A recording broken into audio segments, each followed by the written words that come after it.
the world holds its breath. With every new headline, with every siren echoing in the Middle East, humanity wonders if we are on the brink of World War III. Today, the Islamic Republic of Iran stands as the greatest and most declared threat to the existence of the State of Israel. We see missiles tearing through the night sky, drones crossing borders, and world leaders exchanging threats of total annihilation. But what if I told you that the script for this conflict has already been written? What if the events playing right now on your TV screen are not a surprise, but the exact fulfillment of a divine decree recorded over 2,500 years ago? Secular media tries to explain this war through oil barrels, nuclear agreements, and territorial disputes. But they are looking at the wrong board. The true war is spiritual. And the Bible not only predicted the rise of Iran in the last days, but detailed exactly how its end will be. A judgment of fire, the destruction of its military power, and, at the very end, an absolute miracle that almost no theologian has the courage to preach. Get ready, because today we are going to open the ancient scrolls of Jeremiah and Ezekiel to discover the true destiny of Iran. To understand the future of Iran in Prophecies, we first need to understand who they are on the biblical map. You will not find the word Iran in the original scriptures. Until the year 1935, this nation was known worldwide by another name, Persia. And in even more ancient times, its most strategic region was called Elam. Historically, the Persians were not enemies of God's people. On the contrary, if we turn the clocks back to the Old Testament, we will see that it was Cyrus the Great, emperor of the Persian Empire, who freed the Jews from captivity in Babylon. It was Persia who financed, with its own royal treasury, the rebuilding of the temple in Jerusalem. There was an alliance, there was respect. But the Bible warns that in the end times, this nation would undergo a dark spiritual mutation. It would be taken over by a spirit of ancient hatred, a relentless obsession to wipe Israel off the map.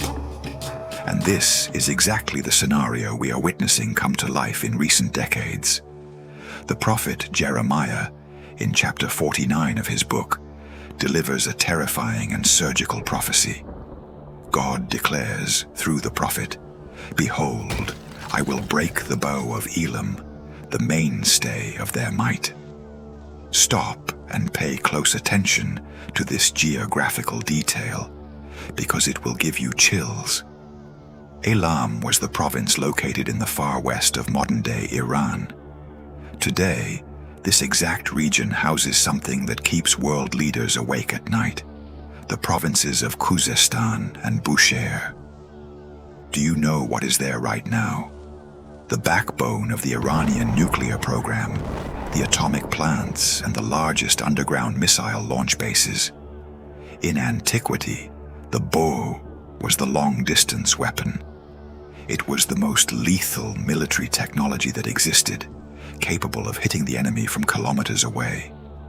What is the bow of modern Iran? Its intercontinental ballistic missiles and long-range drones. When God says, "I will break the bow of Elam, the mainstay of their might," the prophecy is pointing to a future and catastrophic event. A devastating attack, whether military or a direct divine judgment, that will completely paralyze the country's nuclear infrastructure and missile force. The foundation of Iranian power will be shattered. Jeremiah continues the account, saying that the judgment on Elam will be so severe that it will scatter its people to the four winds, and there will be no nation where the fugitives do not arrive. It is the collapse of a regime. But the Bible doesn't stop there. The prophet Ezekiel, in the famous chapter 38, reveals the other side of the coin. Ezekiel speaks directly about Persia. He prophesies that in the last days, Persia will join a gigantic coalition of nations led by Gog in the land of Magog to march against the land of Israel, which will be dwelling securely. Modern Iran will not attack alone. They will fund and join other armies in a final attempt to annihilate the Jewish nation. But Ezekiel makes it clear that this army will never take Jerusalem. On the mountains of Israel, God himself will intervene.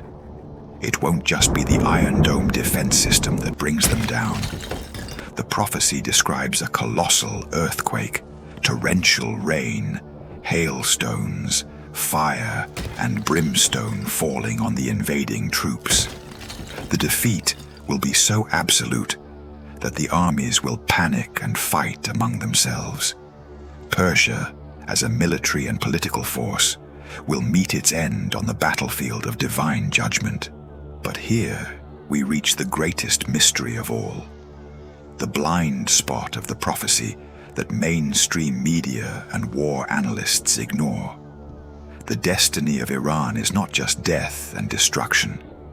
God makes a clear separation between the evil leadership that drags the nation into war and the ordinary people living under this regime. In the last verse of Jeremiah 49, after declaring the breaking of the bow and the destruction of Elam's power, the Lord makes a promise that changes everything. He says, "I will set my throne in Elam and destroy her king and officials. Yet I will restore the fortunes of Elam in days to come, declares the Lord." Do you understand the magnitude of this? While the regime trying to destroy Israel marches to its own ruin, God promises a great revival for the Iranian people. He says, "I will set my throne in Elam." Do you know what missionary reports tell us today? That the fastest growing underground Christian church in the entire world, right at this moment, is not in Europe or the Americas. It is inside Iran. Men and women who, in secret and risking their lives, are bowing before the true king. The bow of Iranian military power will be broken. Its extremist leaders will meet the fire of judgment on the mountains of Israel, fulfilling Ezekiel 38. But from the ashes of this nation, God is raising a purified people.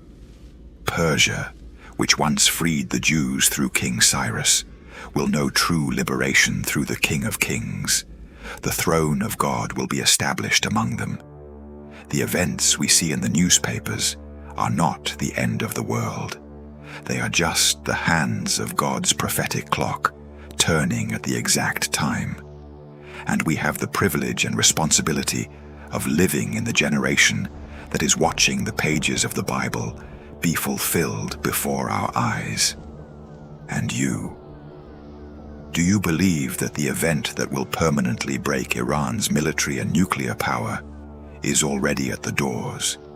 Or will this prophecy still take a while to happen? Leave your opinion here in the comments. I make a point of reading and debating with you. And if you want to deeply understand who the nations are that the Bible claims will ally with Persia in this final invasion, and how Russia and Turkey fit into this prophetic chessboard, click on this video on your screen right now. We break down the entire military alliance of Ezekiel 38.